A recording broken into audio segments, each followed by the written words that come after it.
video. Hi, Amir. Hi,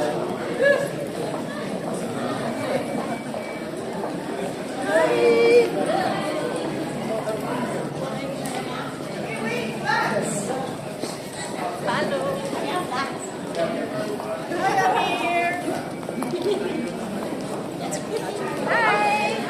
สวัสดีค่ะ สวัสดีค่ะ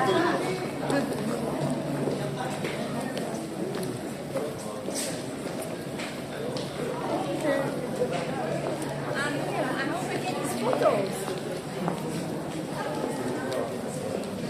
Hi, Amir. Hi. Nice to meet you. Hi. You have to carry this one. Pilipinas ko,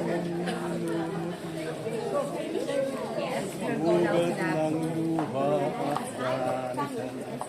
Nice to meet you. I'm Good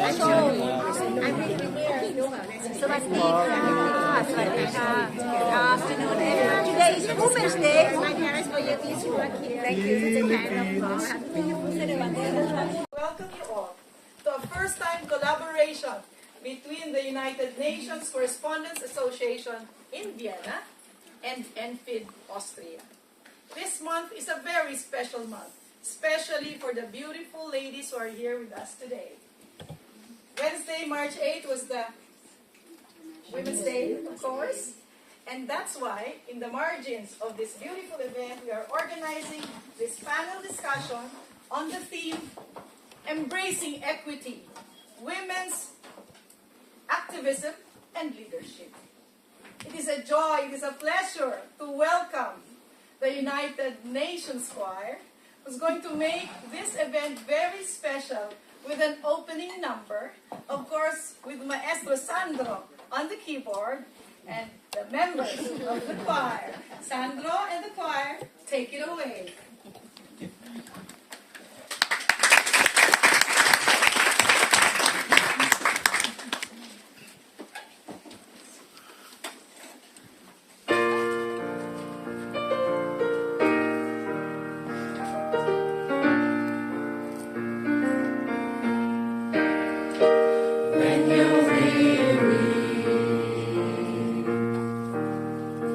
Feeling small when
listen and to discuss and to engage with panelists that we have brought from different parts of Europe.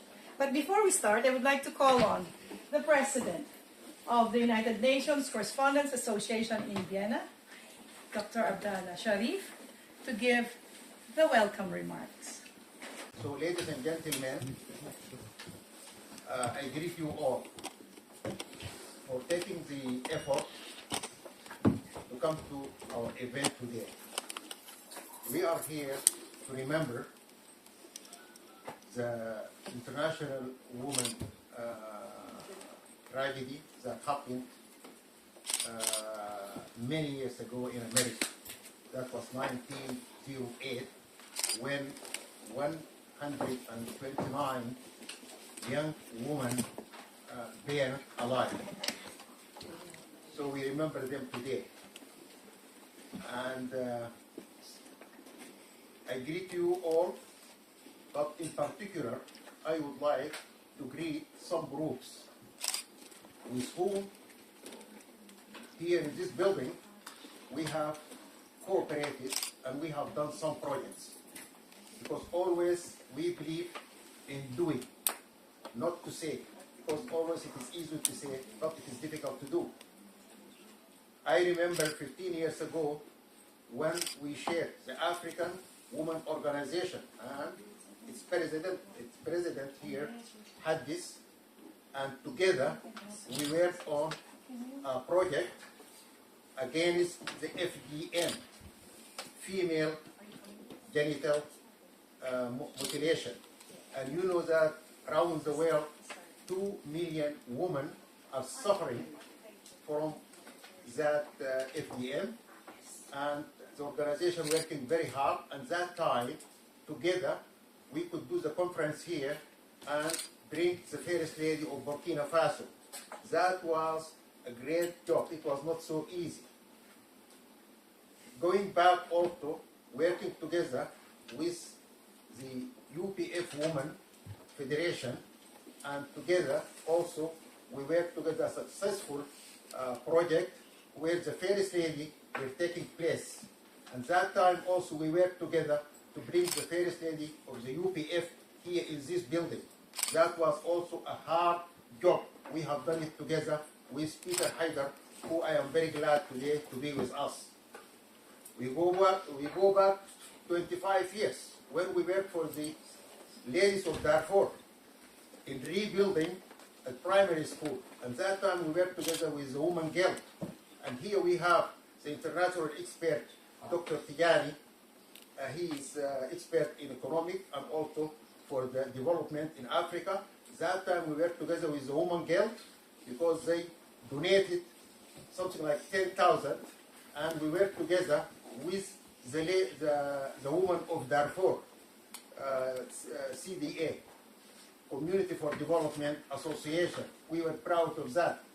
And lastly, I go a little bit further, 30 years ago, when we worked together with the Bosnian victims, the ladies.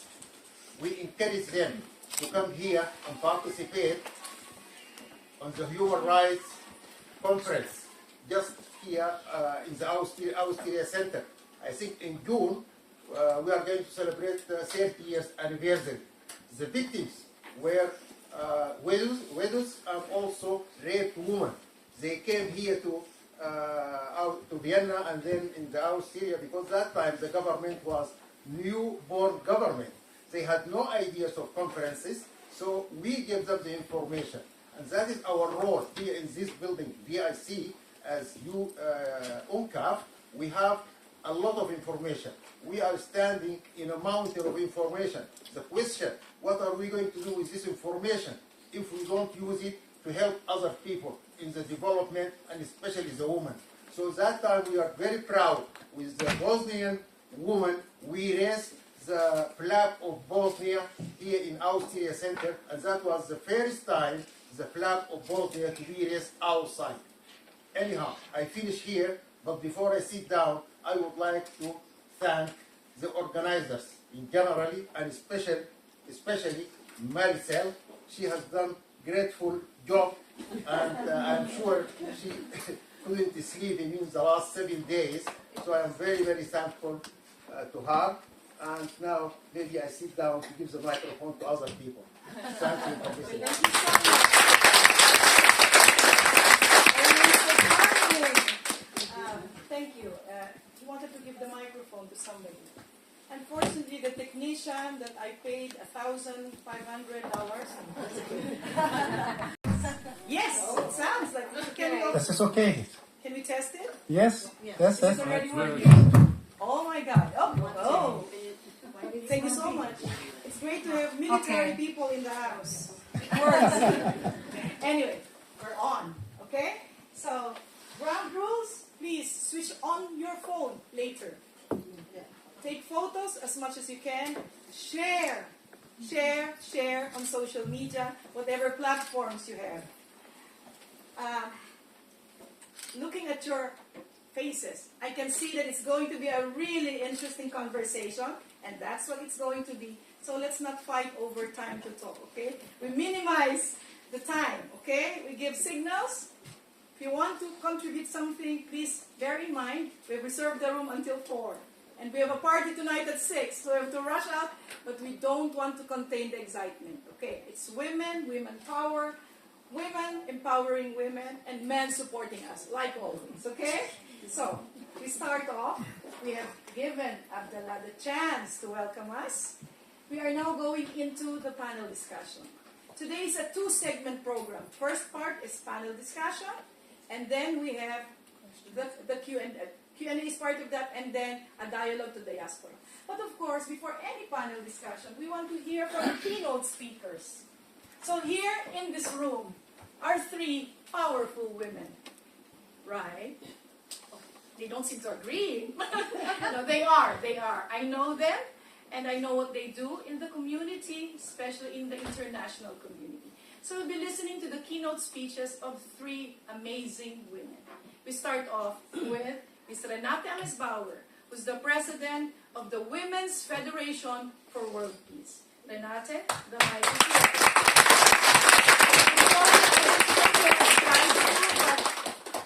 At least the microphones are working. Yes, this is fine. So, thank you very much, Maricel, and I must make an important correction. I am the president only of the Austrian chapter. Oh. The Women's Federation for World Peace International has chapters in 140 countries. And looking at all of you, beautiful ladies, many are from the Philippines, and you're this diaspora. Sometimes we also feel a little bit like a diaspora with a mindset where we want, but we say we want to give an input, an impulse to the society around us, wherever we are. I happen to be an Austrian because many of my friends are not from Austria, and colleagues, and but I live here and I'm very grateful. I live in a city like Vienna that is an UN place, so we can deal with people from all over the world, and it's so beautiful for me because I feel we are like a carpet. It's like a carpet, all the ladies and gentlemen from all the different nations and nationalities. And I've been doing this work in the Women's Federation since the beginning, 30 years ago. We celebrated last year. And but also before that, I always was involved in intercultural, interreligious dialogue. And as a woman, somehow we learn to listen. I learned to listen as a child. I was always quiet. And listening, I always realized how beautiful every person is, how beautiful every tradition is, every spiritual heritage is. And that actually there's always something to learn from everyone. And if we keep learning, and then one time this youngest daughter, she said, "Mama, why are there so many religions if there is only one God?" And everyone he wants that everyone believes in him or her. And then I was thinking, she was like 10 years old, so just past the primary school. I said, I think it's like the teacher talking in a class, and then the children, they're looking out of the window, they're chatting with the neighbor, and then the teacher says, "Who understood everything?" And everybody says, yes, I understood everything. But in the end, actually did not understand everything.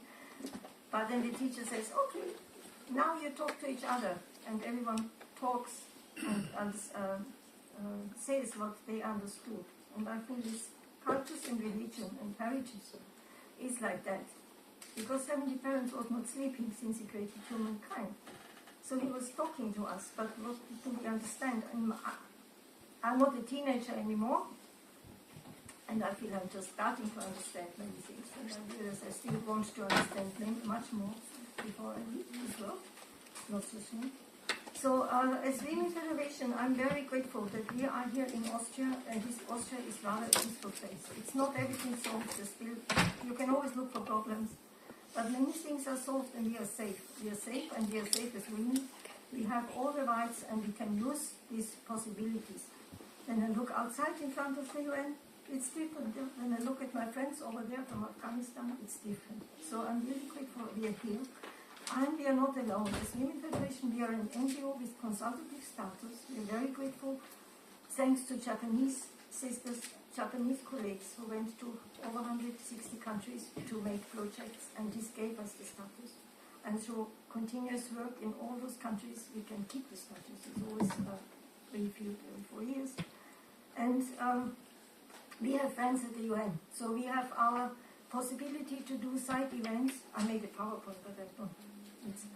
This is our chance to be a voice in the world and a voice to the world. I think as women, as men, as human beings, it's our duty, it's our chance to be a voice in the world and to the world. And with our side events, we want to encourage the values. In Vienna, we always talk about crimes, and the big commissions, it's talking about crime and crime prevention. And then we sit together and say, okay, where does crime start or not start?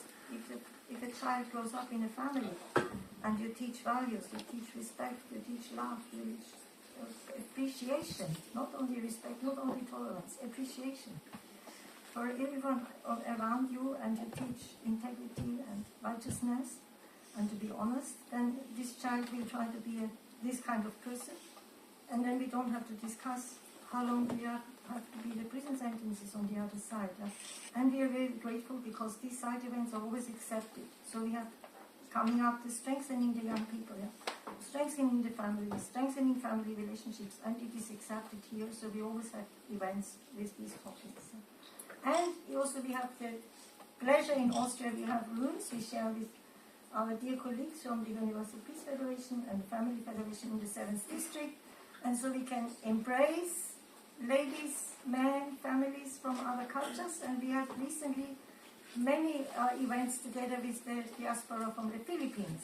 Maybe another organization, but we had many events with Filipinos. Yesterday we had an event with Bosnian ladies. They were singing their beautiful songs.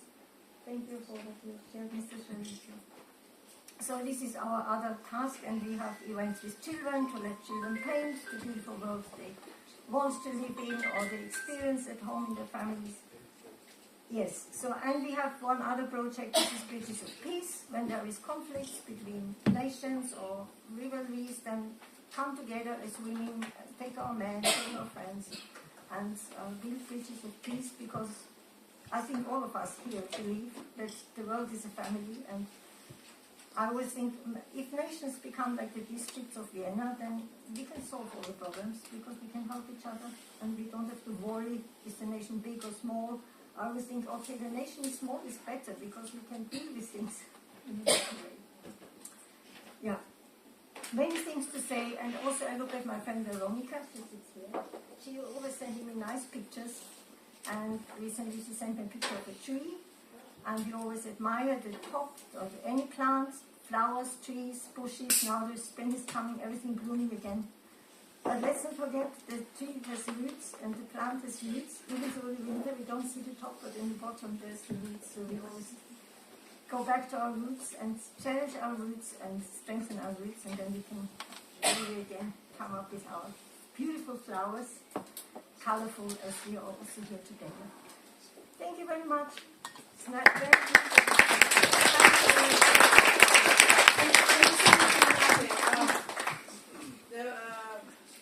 Renate has an office inside ROJAS. This is not a panel discussion or dialogue to diaspora. It is also an opportunity to network. I've seen from the IDs from the passports that you've submitted so that you can enter today, how varied the attendance is. We have really guest participants from so many different countries. So please, Renate, contact her today. She has so many events almost every week, and many of them, all of them are really very interesting. So indeed, Renate, the world is a family. And speaking of a family, here's a woman who's going to tell us about an organization that helps children around the world. She's the new president at the United Nations Women's Guild, of which I was part of as a board member for the past 2 years. And she's taken the helm, the challenge, especially with all the pandemic happenings and whatnot, where one of the biggest fundraisers of the Guild has been postponed during the pandemic, but they're on full force. So I'm very glad, I'm very happy that she is here with us today. Another power Frau, Isabelle Cuele, the president of the United Nations Women's Guild.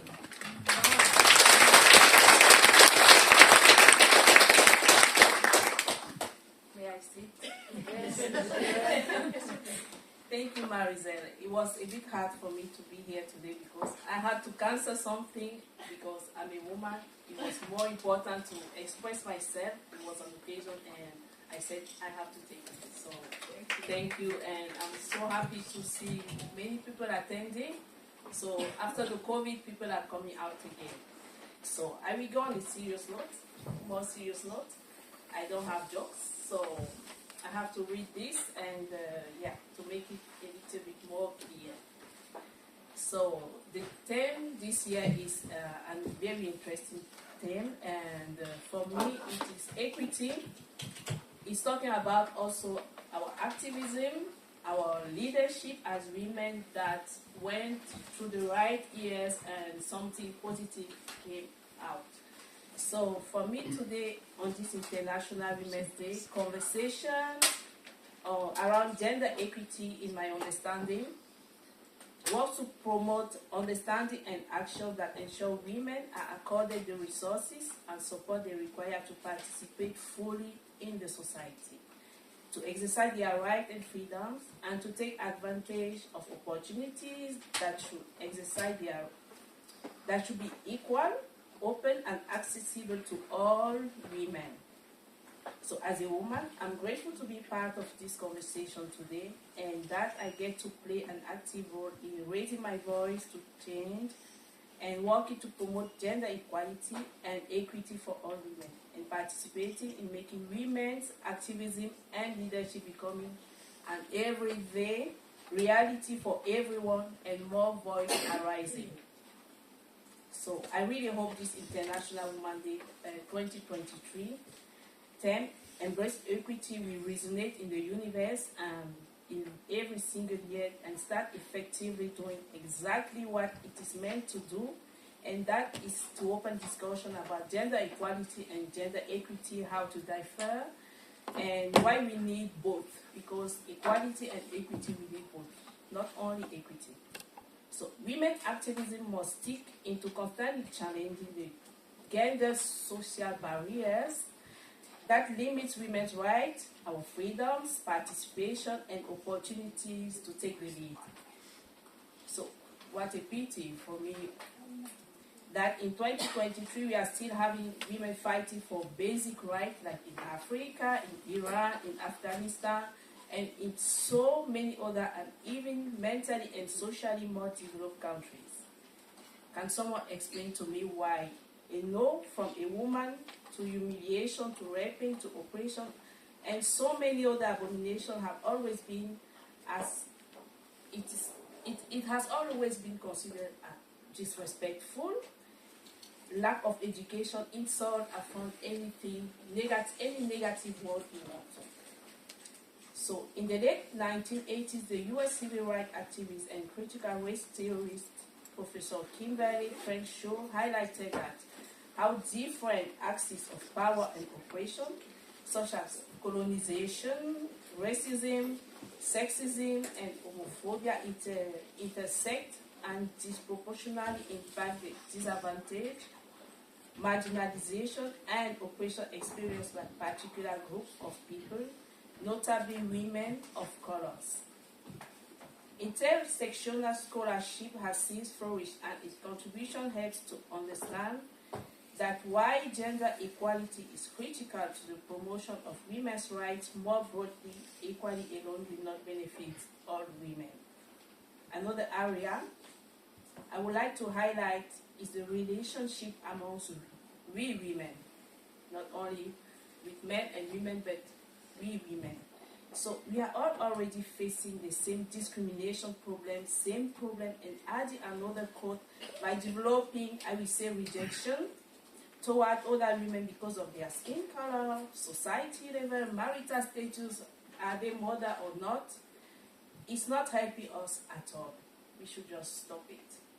And we already have a lot to claim. Let us keep it genuine. Let's make it. It makes us feel weaker.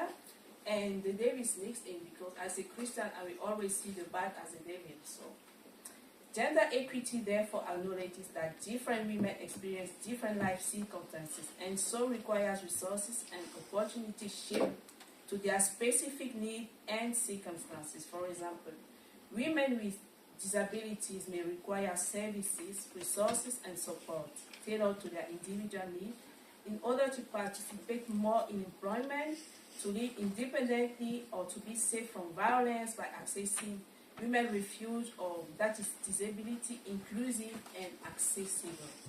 And to end on a good note, this last request, I will close with this one.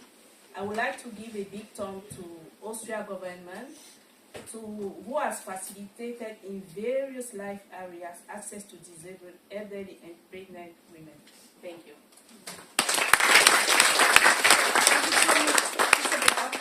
Keynote speech that covered so many topics, so many issues related to women. It's kind of sad to hear some of them thinking that until now, in this day and age, we still have those issues. We didn't have a chance to maybe catch some of those in the panel discussion, but thank you so much for the Thank you, Marisa. Thank you. And now, for our third and last keynote speaker for today, it's a very good friend, the lady in red. Okay, how many are in red? Oh, I have 3. They're all my friends. She's a founder and the former president of a very young organization here in Austria that helps students in the Philippines. It's called the Philippine-Austrian Cultural and Educational Society. At the same time, other than being its former president and founder, she has managed, with all her accomplishments, to be designated as the one and only, I hope somebody will follow her footsteps, Ambassador for Integration of the Philippines to Austria. So to give the last but not the least, keynote speech for this afternoon, may I call on Maria Lourdes Reiner. Hello? Can I sit down? Yes, please. Yeah, I decided to put my ideas on paper because there's so much to talk about in this topic. And as I was telling my girlfriend, who's a journalist, about this, she said, "How long are you going to talk?" And I said, 8 to 10 minutes. She said, "Oh, that's long." So I was timing myself, and I promise I won't take too much of your time. But I'm going to give some things for you to think about when we leave this room. Honorable President of UNCAV, Diploma Engineer Abdallah Sharif, Honorable President of the Women's Forum for World Peace, Renate Amos-Bauer, Honorable President of the UN Women's Guild, Isabel Equele. Honored guests and friends, ladies and gentlemen, it is my pleasure and honor to be one of the speakers on this significant day. I was born in Manila, Philippines, the second of 9 children. My mother was the matriarch, the first woman who took up law in the University of the Philippines. She had only men classmates. I was very much influenced by her life and character, just like I learned from the openness of my father, her husband. He was very supportive of her.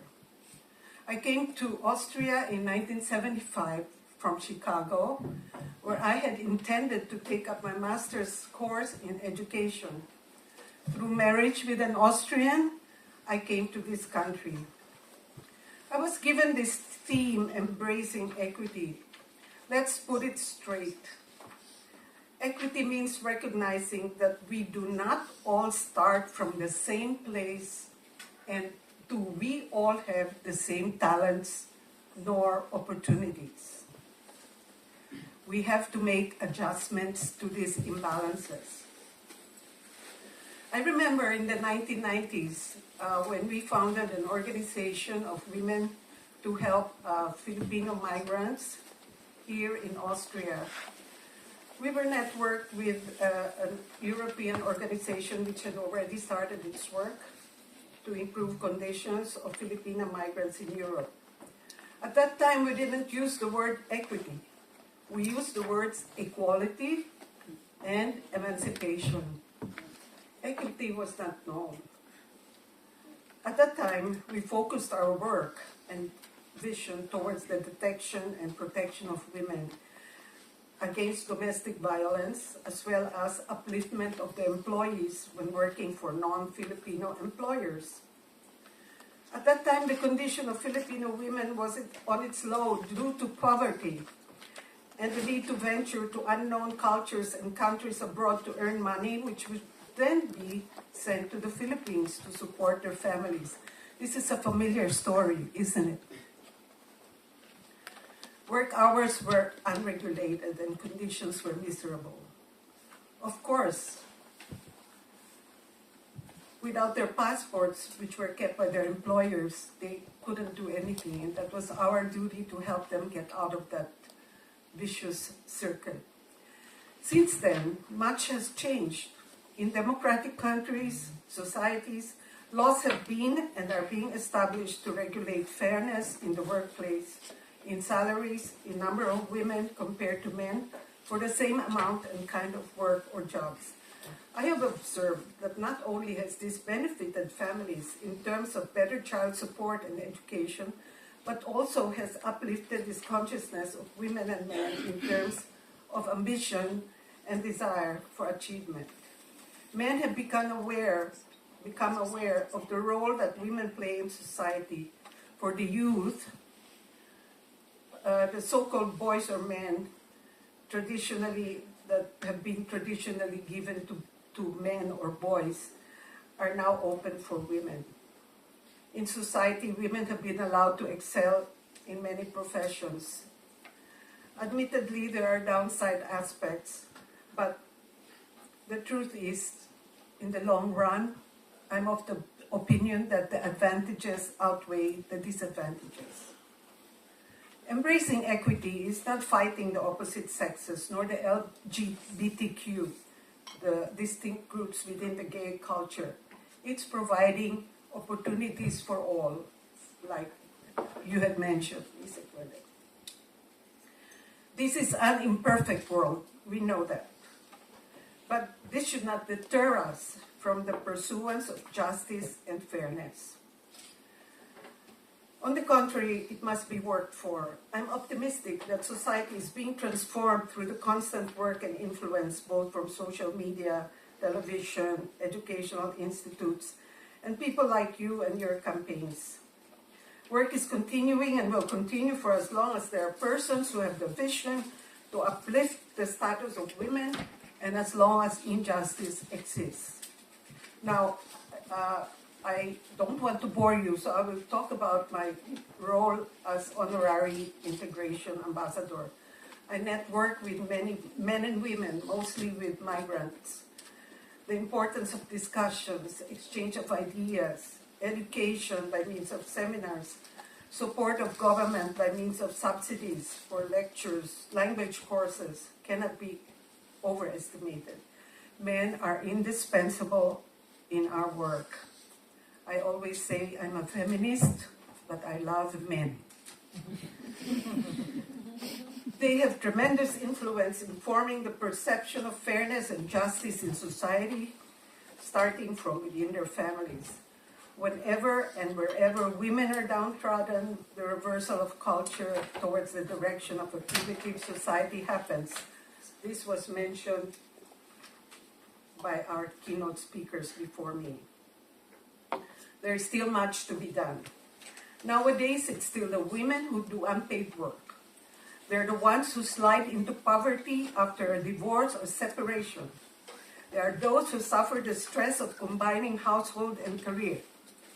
In the health sector, in gender medicine, it has been proven that women's health suffers more under stress than their male counterparts. Now, I will mention briefly the criminality here in Austria. Regretfully, there's a rise in criminality against women in Austria. Many attribute this to the lockdown and pandemic. In many cases, the loss of jobs has threatened marriages and partnerships. The statistics are alarming in Vienna.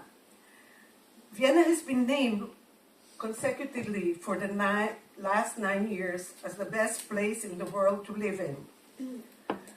But lately, there have been reports of 14,400 entry bans, or in German, Betretungsverbote, in 2022.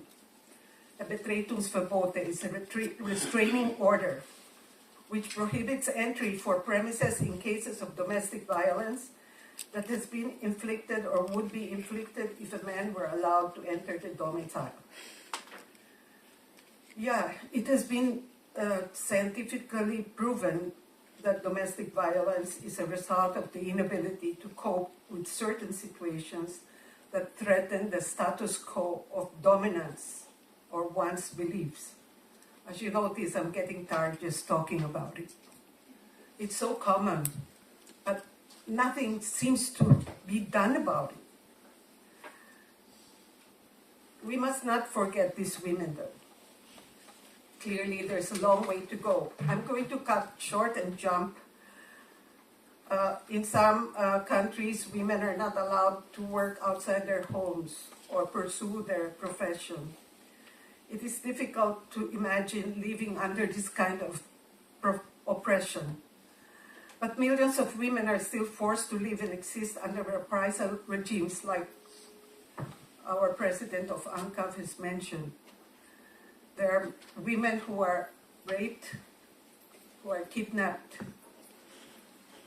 stigmatized, and must be reintegrated into society. We remember the women in Palestine. We remember the women in Cameroon and Chad who need psycho-spiritual advice and care after conflict. Just to name a few, we need to remember the women and girls in Albania, Bulgaria, Guatemala, India, Nepal, Tanzania, North Macedonia, and even the Philippines.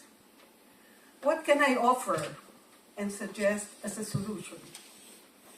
In this age of innovation and digitalization, entrepreneurship opens many chances for women to excel and succeed. It's worth mentioning the presence of several women in this room who have succeeded in building their own businesses or enterprises using their capabilities.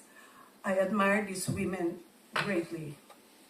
I would like to congratulate the Filipino members of ENFiD who are in this audience for their entrepreneurship, their activism. Another entrepreneur in this audience is my friend, Magister Janine Wolf-Gollner.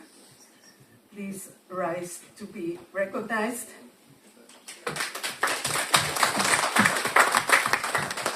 Who is a bright example of someone who has succeeded in establishing a firm that she started as a yoga teacher.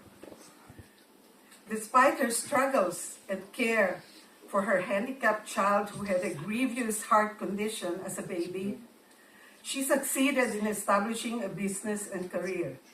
At present, her company is composed of 13 yoga teachers. Is that right? Yes, 14. Yeah. A total of 14, including herself. Okay? And Now, especially a Verein, I don't know what a Verein is. Association, yeah.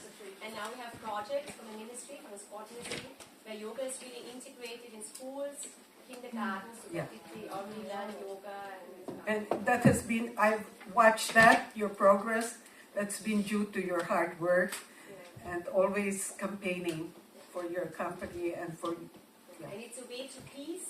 Yeah. Like even we are now in Senioren Hannah, where we the little children from kindergartens who are about 5 years old practice yoga with 70, 80, 9-year-old seniors. It's really beautiful Oh. to look at this. And they even have yoga for seniors Yeah. together with little babies and children. Isn't that fantastic? Yeah. I love that, yeah. Because seniors need also some young ones, you know, especially those who are alone sitting in their rooms. And well, let me tell you, there's Charmaine, and she always also has her yoga lessons in Alpha. Now good, my message to every woman on this occasion is, now we're coming to the end, go for your dream, whatever it is. I've seen that. You have succeeded. I have a book of women who have succeeded, who have gone to cultures so far from their own. Alaska, and succeeded nevertheless. Go for your dream, whatever it is. Have no fear. This will uplift the society you live in. Involve yourself in community affairs or local government. The former ambassador told me you have to be involved in community affairs. Join groups and influencers. Show the world that a woman can be a mother, a wife, a successful career woman, a beautiful lady, a beautiful person in and out, a community leader, an activist if you want, a lovely, wise, and courageous member of society. And lastly, have faith, pray.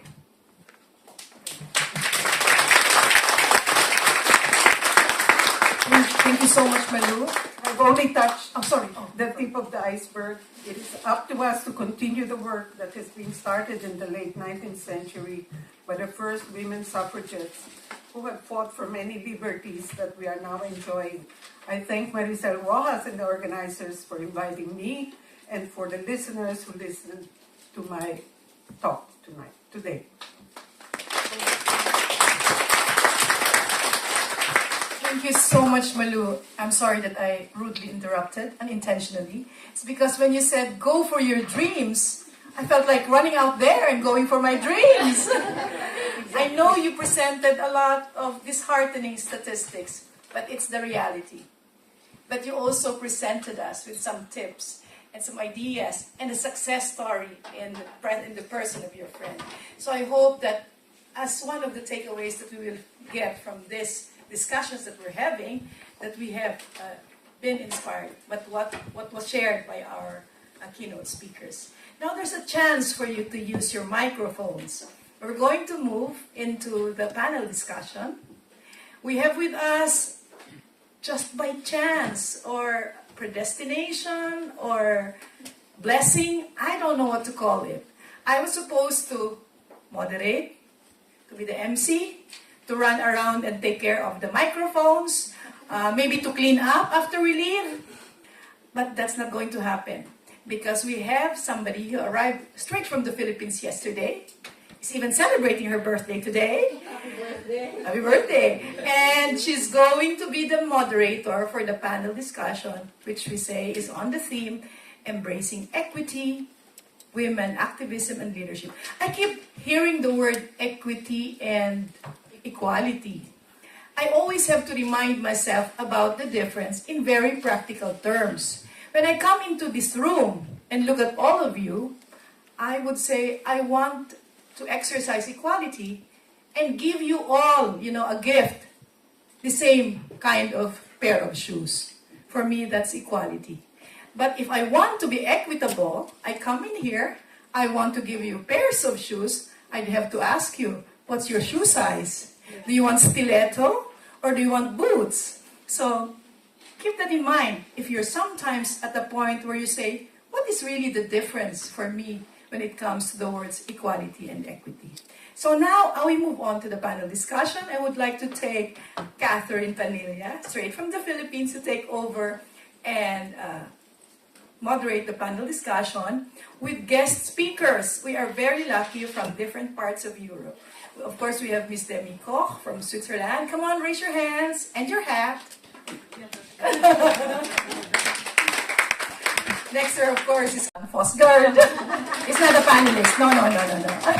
And an Austrian, a representative here in Austria, Philippines, is Cristel Gagno.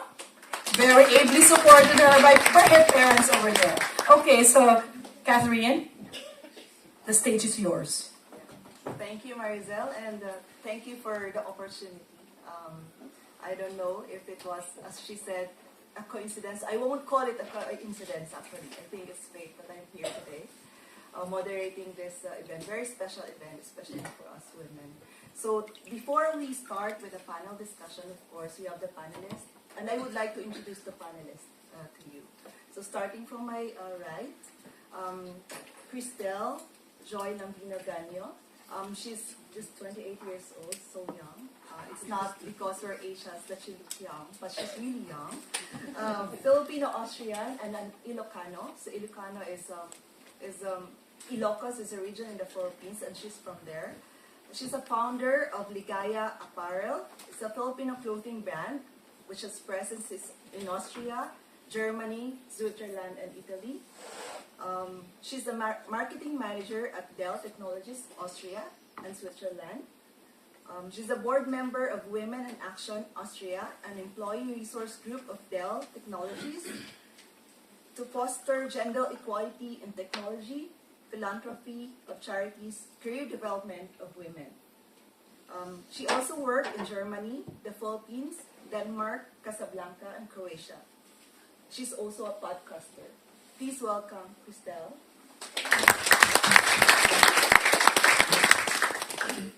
Our next panelist is Demi Koch. I hope I pronounced your last name correctly. It's okay.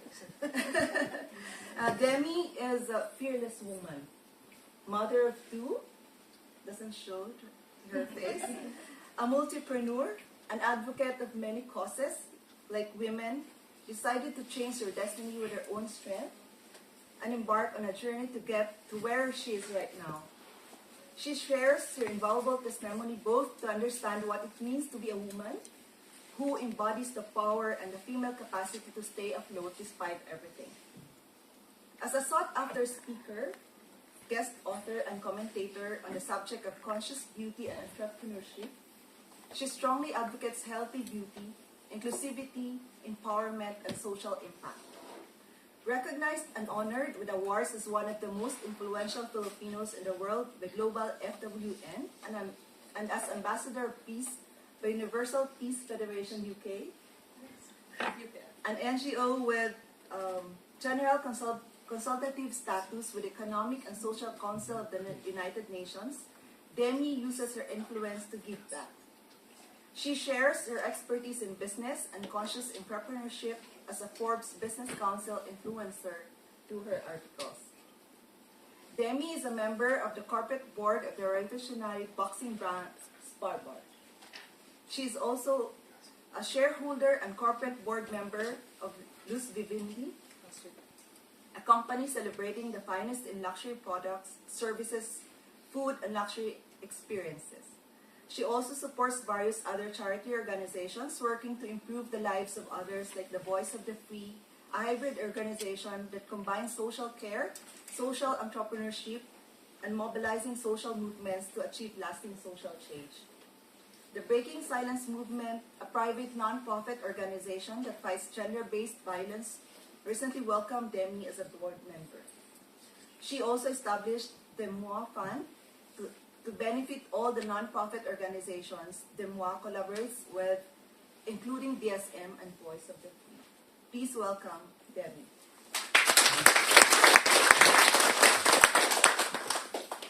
The third panelist to my left is Evie Reviglia. Evie is a corporate relations consultant for the large Italian logistics company Inteltrans, employing more than 1,000 Filipinos. She first came to Europe as part of a Philippine dance troupe and settled in Bergamo after meeting her Italian businessman husband, president of Italtrans. Apart from being a seasoned businesswoman, who has held several roles within the family business and operates with smooth confidence at the highest levels in Italian industry, Evie is a tireless organizer and charity volunteer. She is also a mother of 2 children and 3 grandchildren. Doesn't show. Evie's colorful life involves traveling with her company-sponsored superbike. MotoGP, motorbike. Yeah. Evie is proud to have negotiated the sponsorship of Filipino superbike racers, the Alberto brothers, TJ and Troy. Her many achievements and recognitions to date include founder and president of Sudalis Association in Milan, founder of the Maharlika Council Dance Company, Woman of the Year in 2016, Most Influential Filipino Awardee in 2018, and during COVID-19 pandemic, with her household, they produced and distributed almost 1,000 grocery boxes to the Filipino community in Milan, Bergamo, and the homeless in Bergamo. In 2022, she joined a convoy of cars and vans to the Poland or Ukraine border to pick up 50 Ukrainian women and children. Evie's leadership style is to cultivate a team approach, have a clear vision, belief in oneself, and self-confidence, and be willing to help. Please all welcome Evie.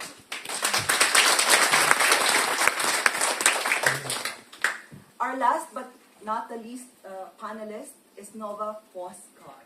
I hope I pronounced that correctly.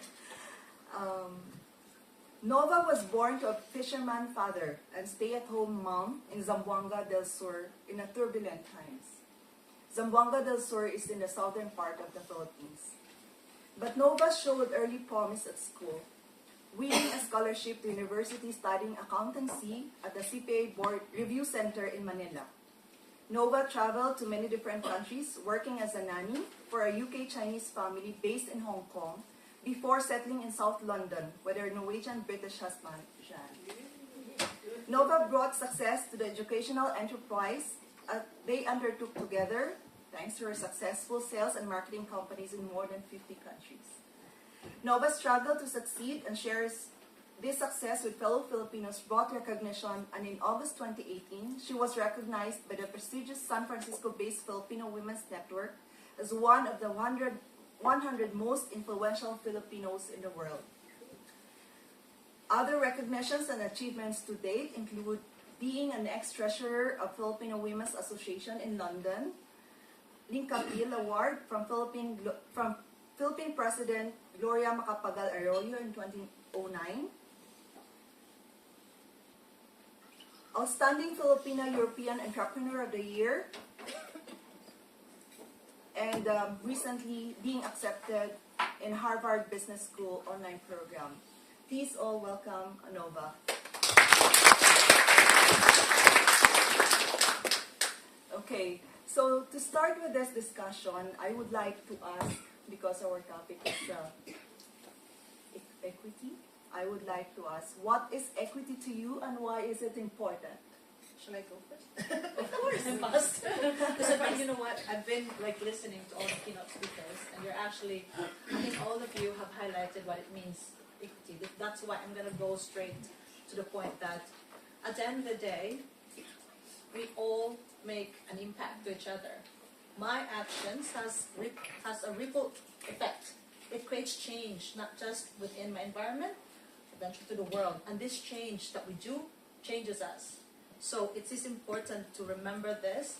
However, unfortunately, as Dr. Sharif said, it's easy to talk. Indeed, it is easy to talk. So there's a saying, a million men of words cannot equal 1 man of action. So what I do then is to make sure that I do my part. Therefore, as Madame Maria Lourdes said, go out there, be whatever you want to be, and that's what I am, as she described. Equity for me is acknowledging the fact that there's no such thing as a contest, that I'm better than you, you're better than me. It's about acknowledging the fact that we are all here given different talents, because we are meant to do that, to contribute to the collective good. And therefore, that's how I live my life. That's equity to me. So, Who wants to go? I hope that's very insightful. Yes. So I like to view equity is the stem, and the branches of equity is diversity and inclusion. So when you talk about diversity, it's about hiring the right skills, different people with different backgrounds, different heritage. But if we look at the bigger picture, and when it comes to gender diversity and equality in itself, we have to think about inclusion. It's meaning, are we giving enough voice, enough room and opportunities to those, for example, that work with you? Are you inviting them together to have a meeting in important decision-making topics? And so you have to look at the bigger picture. What is true inclusion? It's not the same as diversity. It's about inviting everyone in and giving everyone space to be part of it and to be heard and to respect everyone, the differences as well as the similarities, because we have those. And equity is also about using your voice, using your platform. It doesn't have to be a big community. You don't have to be a leader, a politician, or an official in itself. You can also start very small within your own community. Thank you, Christelle. Well, actually, it's a pleasure to be here.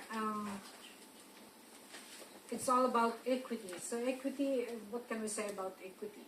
I can share my thing like about Italy. Because actually, Italy was purely a country of immigrants. So as all you know, there are a lot of refugees in Italy. We always welcome everybody. And we have everybody in Italy. And if we think it about, the Italian people are sharing their cooperation. They welcome these people equally. So here we have not equity but equality. But there's a lot of tasks that the Italian government is doing for these people, and there are a lot of refugees in Italy. And also the thing when we went to Ukraine and Poland border, when we went to pick up these refugees, we treated them equally. But the thing is, where will be equity in this thing when these people arrive? When we receive these people, we give them equally medicines, food, school. We give them clothes and everything. But after this, what will happen? Where is the equity here? So I just want to ask Nava about this.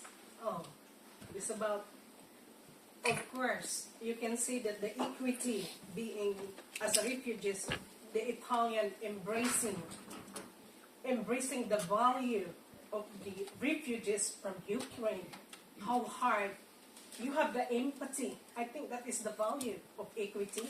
I'm right? Yeah. Yeah? So, go back to the equality. Doesn't matter the gender, as what Crystal says, the diversity, the woman's voice. We've been heard slowly by slowly. But me, my heart is where I come from. As the introduction, the turbulence in Mindanao. I'm fighting for it. The children is our future. How we can love our planet. The environment that we are living in. The calamities in Philippines. How we can offer it. The equality of love that we can offer to each of one of us. And I think that's all I can share. But not only that, we have also this sexual violence everywhere. We've been trying to take action on this thing, but still we're just talking. We're doing something like, activism on this matter, but more than that, we can do more. We cannot do more. So we have to do something about it. Together, we can take action. Yeah. So action on these women That's why every time we have these conferences, I always here present and share my experiences towards sexual violence, towards domestic violence. And every one of us can help actually by doing what? Doing what we're doing right now, sharing our ideas, but sharing our ideas meaning we have to do something for our family, for our friends, for our countrymen, countrywomen, everybody. Everyone should move. And you know, we just don't want to familiarize what we are having now, having today. We just don't want to listen it, but we have to do action about it. So that's where activism goes. It's the tool. It's the tool how what to do, and the action should be done. And I hope. So sorry. Okay, got it. Yeah, because I do agree. Just because of the conflict, the conflict, how we can start between the conflict of culture, the conflict of who we are, if we can accept and acknowledge. I give you one example in Norway. We are from London and then we moved to Norway, and as my story become a nanny, we have businesses. We already been there, and I work in the hotel. And as a cleaner, in Norway they don't care about who you are. They do the same. They treated you the same equally. Yeah. And this billionaire that I work in the house, she's a billionaire. She asked me to empty her house. And I thought that she got some people like in Philippines. People who are wealthy in Philippines, we have all the maids and things. To my surprise, she drove on her own in the mountain in a very, snowy and very thunder and everything. Her drove 5 hours to pick up all her things in my house. She carried all these boxes. A woman, heavy. And I said to myself, what? She's a billionaire carrying all these boxes? And that day I said, I will do the same. I will help the world for that. Thank you. Thank you very much. That was very Nova mentioned that the children is the future. So now we have a young lady here. I would like to ask, so how do you suggest that the youth can promote equity? That's a hard question. I'm aware I'm still young, yes. But I like to bring it back to an internship I did at a non-profit organization in the Philippines. It was Hawaiian, owned by the Ayala family, and the non-profit is about abused and neglected women. So I've seen it, I'm aware of what's out there. So we talk a lot about activism, but you actually have to see it if you have not experienced it, if you were lucky enough. And I feel, especially when it comes to my age group, if you would put it that way, is you may think, okay, you don't have a voice, you have nothing to share, but at the end of the day, you can make a difference, and if you choose to speak up, other people your age group will speak up, and even people older than you will be inspired, and you learn from them as well. It's an exchange of learning from each other, and I think that's how any age group can make a difference in the world. Yeah. And I will add to what Crystal said. So. Get excited. And I will add to what Crystal said. I actually kind of disagree, because if you look at the world right now, we have social media, and it gives a stage to everyone. Unfortunately, that's why we are here as adults, to guide them on how to talk. And I'm she gave me hope. At her, because she talks about social issues that's really important to address for us, humanity, to progress. I mean, look at where we are right now. We don't have any starvation. We don't have any problem with lack of resources, generally speaking, right? We have a lot of billionaires. Why is it that there's so many hungry people around the world still? Yeah. Or why is it that we still have war? When in fact we have so much more than enough. Ages ago, when you have the Vikings raiding villages, understandable. Or the Mayans invading other villages and killing people because they have nothing. It's for survival. But what are we doing now? And you know, your voice is important. That's what I said to you during lunchtime. I think we are lucky. Technology gave us a reason. If we use it the right way, we have the tool to create an impact, to send the right message. And therefore, yes, you play a great role. You are the future, and it's so nice when you say that we can learn from each other. Because yes, indeed, because we have our own how do you call this? Like sometimes old mindset. Social biases. Also, like I would say, sometimes it's so easy to forget. Like when we are mature, we've been through so much in life. We expect the same from the younger generation, and so therefore, this is where equity comes in. We need to remember. We need to give you the leeway and understanding that, you know, it's our responsibility too to influence on how you are being molded, you know, to influence your values and mindset. Yeah, I think, yeah. No one? Come on. As a woman, as a man, Yes. how do you how do you apply equity in your life? Yes, Share. I would love to hear from the men. Any brave men in here? The minority? I'm looking at the chair of ENFiD. So how do you apply equity in your life? Okay. Is it me? Okay. Yeah, I'm not known for having a loud voice.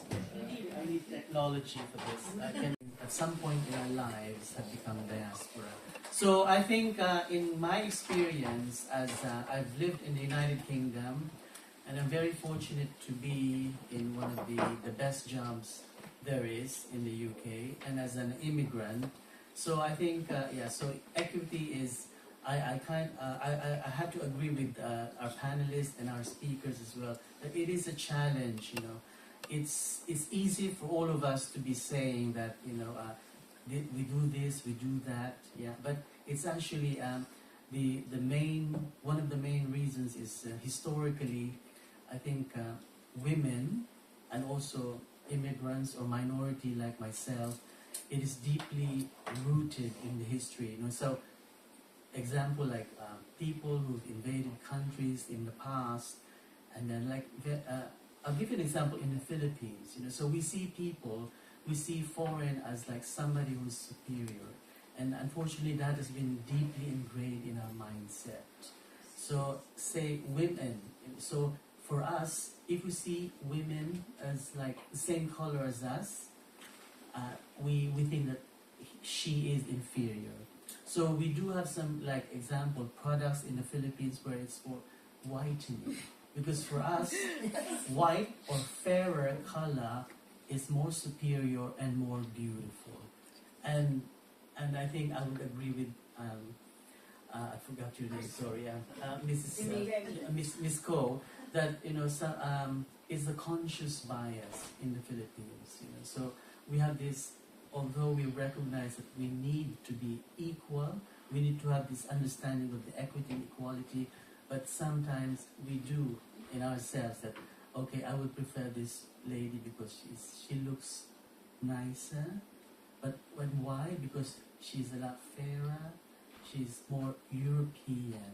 So, and that is an ENFiD, that is what we are aiming, is to really educate our diaspora community that being, you know, being superior is actually it's not about being superior, but it's about being equal, and it's a very big task for everyone, because it's very hard to understand, and also inculcate understanding to everyone. How can we be equal, and how can we actually observe equity in all of us, especially if we come from different backgrounds, different beliefs, and different experiences, you know. So Yeah. So, and also we equate. It's very hard. One of the challenges of equality and equity is poverty.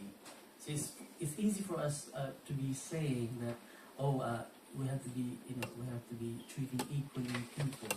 But again, if you are experiencing poverty, I think it adds on more challenging in a way that you'll be, you would think. Actually, you can sometimes you feel that you are prejudicing yourself because of the limited resources that you have. So yeah, so that is my take on equality and equity. And as a man, it is, yeah. So again, historically, men are has led the world for, unfortunately, how it is now. So that's why we need women to, like the impact of women to correct what has been done, the wrong from the past. Thank you.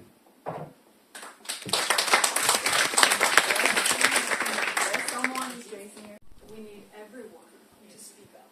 We don't need women to correct this. We need everybody on the panel here sitting, everyone who has a voice to speak up. And this is not something to correct, this is something to unlearn, because there are so many deeply ingrained thoughts that a lot of us have, and we didn't really reflect or have the time to reflect on a lot of things. I'm sorry that I came too late, by the way. But I don't know if maybe this topic has already been spoken up about, but I think that if you are given the chance or a safe space to talk about these things, then you can start to at least reflect about certain topics. For example, okay, what is really, for example, to me, social media is a very important part of my life, because this is something that connects me to my family in the US and in the Philippines, but it's also something where I use it as a tool to inform myself, to find information on topics like equality, equity. Exactly.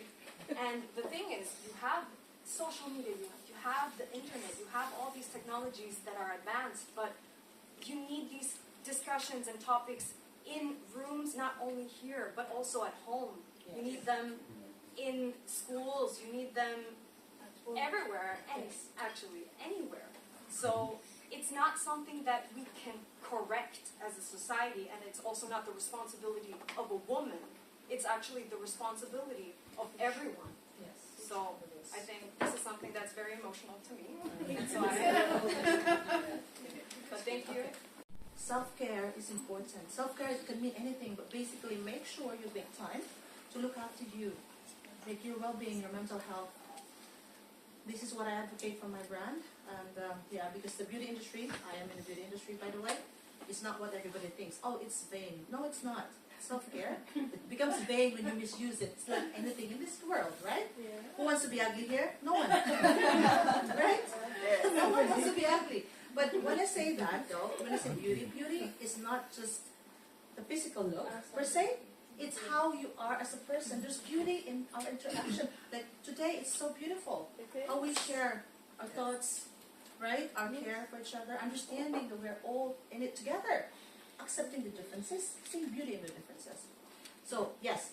And so the beauty industry where I am, I try to advocate conscious beauty, which is transforming vanity to self-care. And, very important point, we talk about impact and change, right?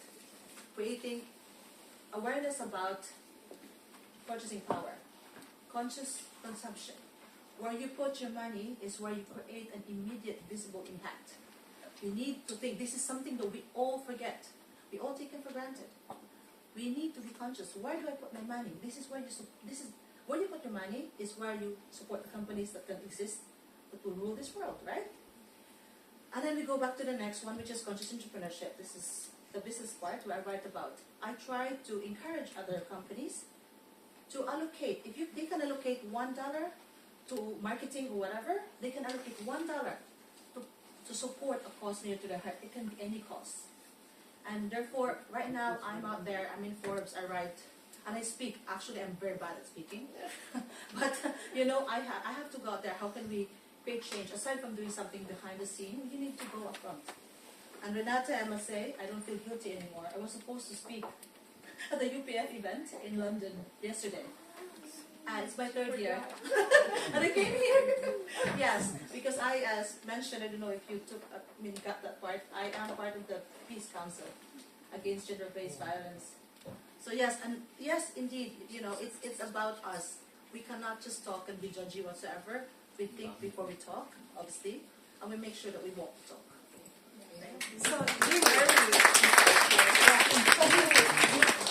being generous is that the equality, and then you share it to everyone. I don't see that as you know what, equality and equity, these are big words, and it's the definition has been given by everyone. But at the end of the day, I acknowledge the fact that I'm human, and I work the best way I can every day. I'm reminding myself the intentions that I have, and understanding my limitations.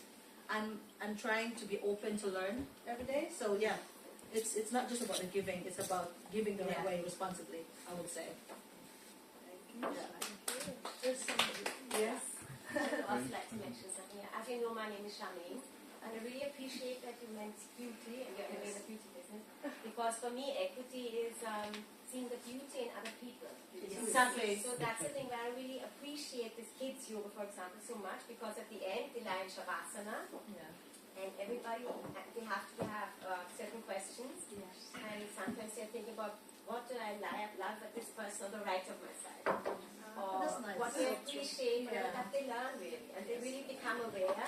And the second thing is also, as you also finally have mentioned that in the second book, what I wanted to mention is, egoism is more important than altruism, because if you don't take care of yourself in the first place, it doesn't make any of course. It doesn't make any sense.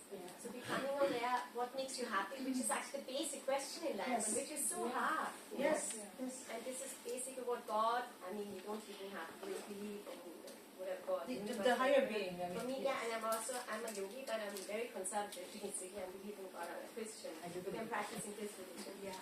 But I really think this is our basic question, to find out what makes me happy. And then I can also see that I can appreciate other people, also if they have different religions or different cultures or whatever. So I thank you very much for this invitation, Marisa and Malu. Very happy being here and appreciate this. Thank you. Very much. Thank you so much. Anyone else would like to share? Yes? So, good afternoon, everyone. My name is Siddique Osman, and I'm an environmental engineer and energy engineer. So first of all, thank you to all of you speakers. And I would like to include something Crystal said. I think it's also important to be given the chance, as a woman especially, to many different opportunities. For me, for example, if I may give you a small insight for how UNCAV has impacted my work experience. Since UNCAV is offers many international networking with different institutions and organizations. So these opportunities gave me the chance for networking, because you mentioned it many times. This is how I got opportunities to work, for example, at the UNIDO or at the IEA, and this is how I got accepted as an exchange student in Finland for equality. For getting an opportunity in waste safety and radiation safety, like to develop myself and my skills. So I think when I think of equity or empowerment, I think of being given the chance. Yes. And it doesn't happen often, especially when I think myself and when I in many different situations, and for a woman to be given the chance, it just makes a major difference. And the woman should immediately grab the chance, because unfortunately it doesn't happen that often. You have those now. Thank you. I would start with the chance. I would say the chance and the support. Yes, exactly. Especially for women that are already ahead. Exactly, because you could have the skills, you could have the experiences, but it's still not enough. But really, it gets more support also with the organizations that Yes. we are doing right now. Exactly. We have the Women's Federation, we have all these women in front of you, and we have different organizations, women organizations. So it's really a weapon. It's a part. It's really a weapon. So we should take advantage of those things, you know. And I think we are in a good company. We are in the right road to follow. What we have to do is really continue. Don't stop. Voice your rights. Exactly. Share your ideas, and then of course we need talents and the capacity to hold on. And of course, we need listener. I listen. And the participation of each one of us. So thank you very much. Yes, just last like one. Like this. Côte d'Ivoire. Good afternoon, everybody. My name is Eleonora Blajin. I am the assistant of the ambassador of Côte d'Ivoire in Vienna. And first of all, thank you very much for organizing this event, Jozelle. I think it's lovely. It's very, very inspiring. Thank you. I just wanted to bring to everybody's attention, more as a reminder perhaps, that well, I believe that women and men are not really equal. Thank God. We're different. And I think that's beautiful. That's why I really appreciate that today we're making clear the difference between equality and equity. I really appreciate that because I believe that differences are beautiful and they make this world interesting. The gender difference, the nationality, the language difference. And imagine if we all lived at the beach. The beach is nice. But what about the mountains, the forests, the canyons? I mean, I feel diversity is something amazing, and I think we should embrace that. Rather than saying, because, we're equal. We're not. And I think that's really fantastic, and I think that should be always honored and always remembering the difference once again between equality and equity. Thank you so much. Thank you. So thank you everyone. I think very insightful, very beautiful conversation, but I guess we have to end because we still have a lot in our agenda. So I will turn over to Marza. Thank you so much. Thank you for a wonderful presentation, a wonderful panel discussion, and especially for the engagement. I really love that you shared a part of you, and a lot of them have been really personal. So thank you for that one. If there's a takeaway from this, it's that you've been inspired to walk the talk, to do something, even a little thing. We want to also give you a bit of a chance to talk to each other. So if we use that all the time, I know there's still so much to share. I would rather cut this now, at this stage when we're still wanting more, because that means we can have another one. And when we have the other one, it will be the bigger room, like where we have the plenaries, right? Anyway, so I thank the panelists, I thank our moderator, and I thank everyone who have contributed. But at this stage, I just would like to ask, because a part of the reason why we are all here today too, is what we call the dialogue to diaspora. We've been talking also about the word diaspora. And in this room, we are representing, we have countries that belong to the 17-country network, whose raison d'être is about networking for the good, okay? So represented here in this room are our friends from Italy, Annabelle Mayo. We have from Germany, we have Dori Polacek-Reyes, who's also the best poet in Europe, but in our language. We also have from this side, Annie Estrikomen from France. We have over there Gina Hardy from Norway.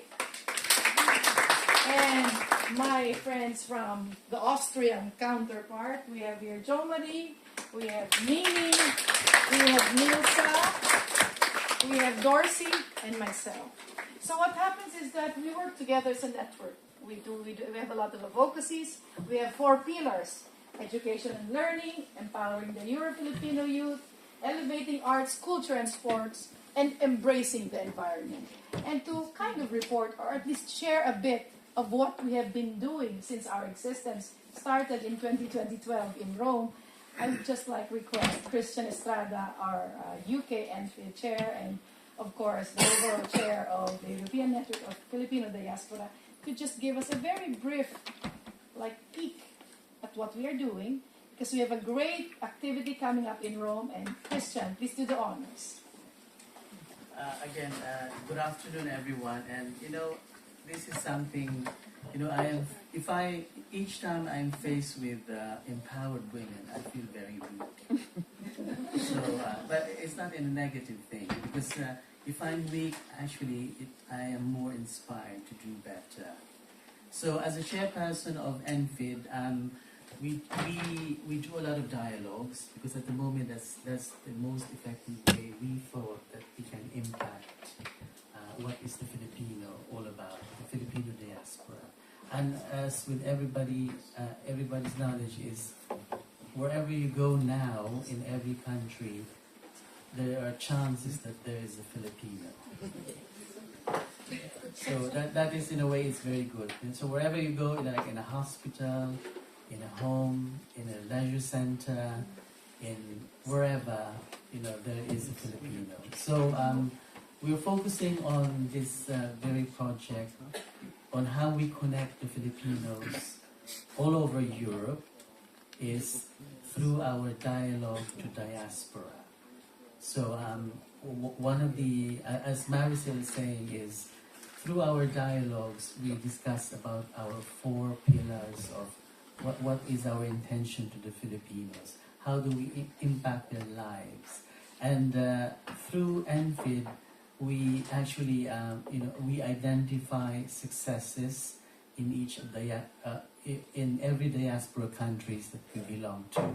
So we're very proud as a Filipino and as a diaspora that we have been very productive, and we make impact to the countries that we live and we adopt, and most especially here in Austria.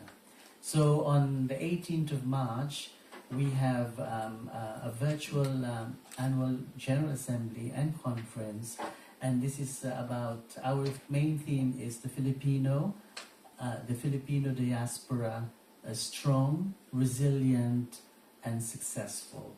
So I hope you can join us. And then also there's another part 2 of the conference with the same theme, and that would be on a face-to-face conference in Rome, Italy. So again, so we're everywhere. So if you think of any Filipino, just think of ENFiD in every country in Europe. Thank you. Thank you so much, Christian. From within this room, we have all in us leaders. So I would like to take this opportunity to just share with you a book that we have. It's from the Filipino Women's Network, the San Francisco-based organization. It was launched in November last year, and this has stories, inspiring stories of leaders, Filipino leaders. And this is the 4th edition. And this book contains a segment, like a pizza part of my life. 6,000 words, that was not easy. The me is also featured in this book. And of course, Evie. So if you ever have a chance and you're on Amazon, just Google it and buy. Come on. Okay, so leadership stories. I would add, it's a very inspiring, because we are in this book are very, very successful women that went through all kinds of challenges being a Filipina, being a woman of color. And these women from all over the world, they're very big in politics, in science, in medicine, and in entrepreneurship. Thank you so much for adding that. Very, very interesting information to me. And taking advantage of the diversity in this room, knowing that many of you, we come from so many different countries, I would like to invite you to join support the activities that we're doing here in Austria. One that is coming up next is a collaboration between UNCAV, Horn of Africa, and I think ENFiD-Austria, and it will be the international. Abdullah? UPF? No. It's your activity on the 3rd of May. International Press Freedom Day. So especially those, especially because we have too many. That's why Abdullah is thinking, which one is that again? So we have one. Please, I would love you to come in here. It's going to be an activity that will entail like a nice tour of the UN. We have a 2-hour program in the Rotunda. By that time, we'll have food. This time we don't have, no food because it's a conference room. We'll have that. Save the date in your calendars. And contact Abdullah, not me, because I'm already tired of no. Please, find the chance to contact us. May 3 at the Rotunda, lunchtime, with food, with dancing. If you would like to perform, if you know of any press people who would like to, share some insights, they're very welcome. We're already full force with the preparations for it. The other one that we have is we have a fancy Spring to Remember party on the 6th of May, if anyone is interested. And for next year, taking advantage of the different nationalities in here, we're going to have a parade. The 3rd parade that we're organizing in Austria. The first 2 we did, it was just kind of for Filipinos. Next year, we're branching out. We have so many friends from different countries. I encourage you to contact us, to join us, find out more information. It would be great if we have the permanent mission of Côte d'Ivoire, with a delegation. It would be great if the United Nations Women's Guild would come with their own group, or the Women's Federation for World Peace, or any other country represented here. Thailand, Ukraine, Montenegro, Bosnia, I think, is also in the list. So I'm sorry I don't remember everything, but please feel free to contact us. We're ready to share. And whatever you have, if you have any activity, Mr. Hyder here is always organizing activities. Please feel free to send us the invitation. If not for us, we're ready to share and go viral. So let's collaborate further. Let's really work together. And if there's anything that we should share in this time of post-pandemic, it's still positivity. Let's be positive and let's share this positivity with everyone. So on this positive note, I think, unless there is something else, I would like to say thank you to everyone. I was supposed to ask my friends from ENFiD members to also speak up, but I think they're happy with me just doing all the talkies now. I'm happy to do that too. So anyway, thank you so much to everyone who's been here. Feel free to go around, shake hands, introduce yourselves. We're very happy to have men in uniform, always, all the time.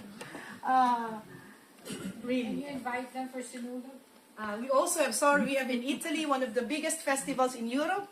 It's usually every January in honor of a patron saint back home in Cebu. Yeah. It's going to take place in Milan at the end of April. Evie is one of the executive committee board members there, so please ask about that. Maybe you want to join our trip to Milan. So, anything else that you'd like to share? Now is your time. Isabel. The bazaar. The bazaar, of course. Do we have a name? No, this year is December 8th. Yes! Okay, for all the bazaar fans. Yeah. Wow.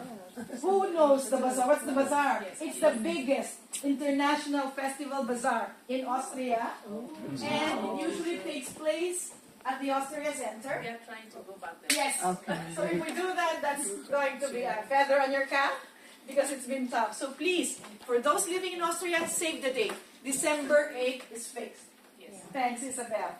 And for those not living in Austria, you'll miss something if you don't come. Thanks. Herman is already taking note of it. Anything else? Mr. Hyder, do you have something? Any information about your upcoming activities? Yeah, we are planning something for the International Day of Peace, but still it's not so Nothing fixed yet. 21st. 21st of September. Okay. You mentioned September. We have a painting exhibition if you know of any artist who would like to join. This is between the VIC Art Club and the VIC Club Filipino. It's on the 11th to the 15th of September in the Rotunda. We're aiming for maybe 24 artists coming from different parts of the world. We already have 7 Filipino painters coming over for that exhibition. So anything else? Any more announcement that you might have? So Fida, you have from the group of like the Thai fantastic shows that you have and activities. Do you have anything? Yes, 9 until 11 June. They have Thai festival. The same one in Pratters? Yes. Okay. Yes, sir. From the 9th to the 11th of June, there's the Thai festival taking place in Pratters. And I tell you, food, entertainment, it's par excellence. So give us information more if there is any in terms of the address. And yeah, we have free. also Thai charity run on 11th of June. And everybody, please welcome to our Thai festival in Vienna. Yes. Second year. Yeah, on its second year. I was there last year. It was amazing. Yes, Yeah. thank you. Anything else? Any other? That's from the 9th to the 11th? 9 until 11. 9th to the 11th. June. It's open air. Yes. Lots of food. And you have to pay for the food. You want to run? I don't mind paying. Yeah. Good food. Yes. Good food. Sherry. Well, I would like, yes, I don't know whether it is practical, but we the Sudanese used through the Sudan House here to do some activities with our partners in Hungary. This is for the Sudanese in Diaspora. So every 2 years we used to gather there in a town called Kerman.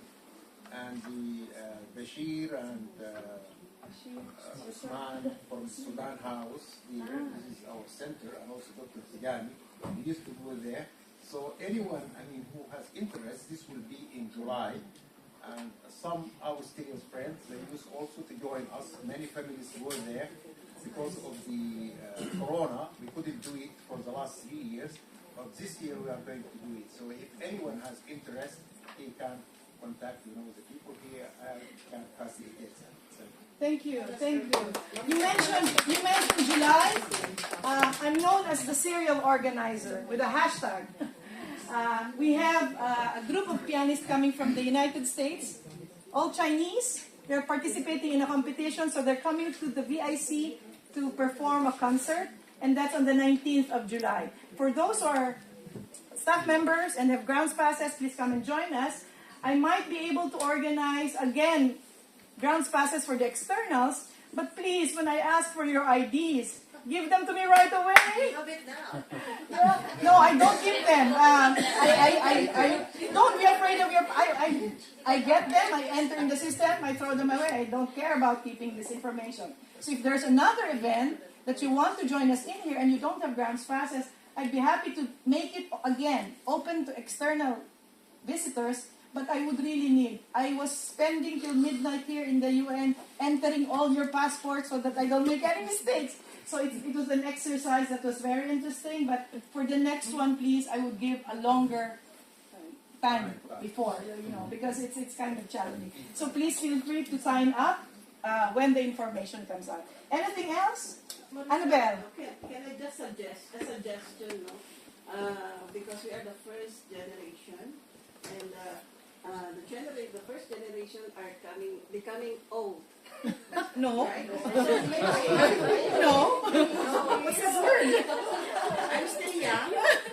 Over young. Mature. What are the results, the young ones? I would like to have a call for the seniors. Let's talk about the seniors, the social problems of the seniors, because 70% of the migrants in Europe is a big, almost on the pension age. So please don't just say, oh, I don't care. We must care, because that is a very big problem 5 years from now. Annabelle, that's a very good topic for another panel discussion. Yes. Thank you so much. And unless there's something else, oh yes. Whoever Did I say last? whoever would be interested, there's the International Day of Yoga. Oh. It's every year on the 21st of June.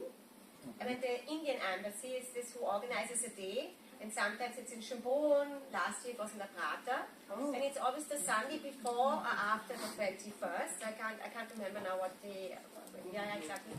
And we also have a small kids performance, yoga performance before the official performance. And you can have the mats for free, and you can practice yoga there. And we teach also on stage, so it's really very nice. So you're cordially invited. I still have to find out the proper date. And it's organized by the Indian Embassy, and it's really fantastic. Okay, just nice. share. Yes, and yeah, let's go viral with the information. I think I should really stop this. I have one. Sorry.